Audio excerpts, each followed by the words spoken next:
नमस्कार. समता न्यूजमध्ये आपले स्वागत. विधान परिषद निवडणुकीच्या तोंडावर मुख्यमंत्री देवेंद्र फडणवीसांनी राजकारणाच्या सारीपटावर मांडलेल्या बुद्धिबळाच्या खेळातील आणखीन एक नवीन चाल रचली. मराठा समाजाला ओबीसी समाजाप्रमाणेच शैक्षणिक सवलती आणि सुविधा देणार असून लवकरच 8 योजना सुरू करण्यात येणार आहे असे त्यांनी जाहीर केले. यावरून देवेंद्र फडणवीस यांची भविष्यातील राजकीय वाटचाल कशी असणार आहे हे स्पष्ट होत आहे. त्यांना पुढे जाऊन अडथळा किंवा प्रतिस्पर्धी निर्माण होणार नाही याची काळजी घेत स्वतःचे स्थान कायम ठेवत कोणा एका समाजाचा कैवारी म्हणून स्वतःची प्रतिमा तयार करून घेतील आणि म्हणूनच योजना जाहीर करताना ओबीसी समाजाप्रमाणे हा शब्द स्पेसिफिकली वापरला. राजकारणात कोणताही स्पेसिफिक शब्द हा जेव्हा हायलाइट किंवा अंडरलाईन केला जातो तेव्हा त्यामागचे खरे गणित आणि राजकारण समजणे खूप गरजेचे असते. या निर्णयामुळे ओबीसी समाजाचे काही नुकसान होणार आहे का?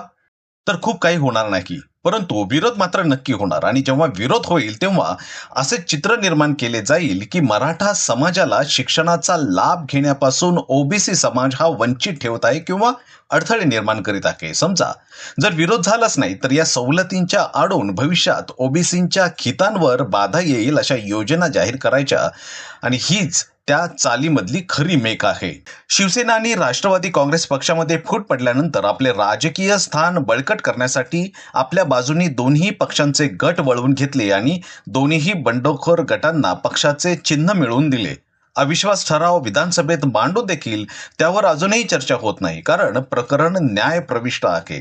दोन्ही पक्षांनी सुरुवातीला जो जोर रस्त्यावर आणि न्यायालयामध्ये लावला होता तो आता कुठेतरी ओसरला आहे, कारण त्यांनाही माहिती आहे की कितीही जोर लावला तरीही निकाल काही लवकर लागणार नाही आणि त्याचमुळे दोन्ही पक्षांमध्ये सध्या मरगळ आलेली आहे आणि विरोध करण्याची ताकदच उरलेली नाही.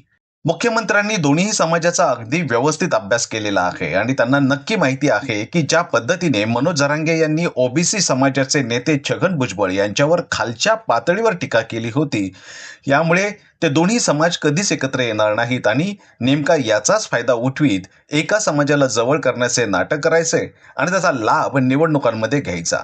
त्याचवेळी त्यांच्यावर देखील अगदी ऑन कॅमेरा घरच्या मंडळींचा उल्लेख करून शिव्या दिल्या गेल्या, परंतु फक्त एकाच समाजाच्या उद्धारासाठी त्या देखील त्यांनी सहन केल्या आहेत. यासाठी अपार सेवाभाव असावा लागतो. इतिहासातही परकीयांनी फूट पाडून राज्य करण्याचे धोरण वापरले आणि त्याचे परिणाम देशाने दीर्घकाळ भोगले आहेत. त्यामुळे सुशिक्षित समाजांनी इतिहासातून धडा घेत एकजूट राखणे आणि राजकीय नेत्यांनी देखील आपापल्यामधील डावपेचांपेक्षा व्यापक सामाजिक हिताला प्राधान्य देणे गरजेचे आहे. समता न्यूजसाठी मी तुळशीराम गोपाळा. आपण जर अजूनही समता न्यूज चॅनलला सबस्क्राईब केलं नसेल तर लगेचच सबस्क्राईब करा. आणि हो, पुरोगामी म्हटल्या जाणाऱ्या महाराष्ट्रामध्ये जातींच्या भिंती आडून खेळल्या जाणाऱ्या राजकारणावर आपले काय मत आहे हे नक्कीच कमेंट बॉक्समध्ये सांगा.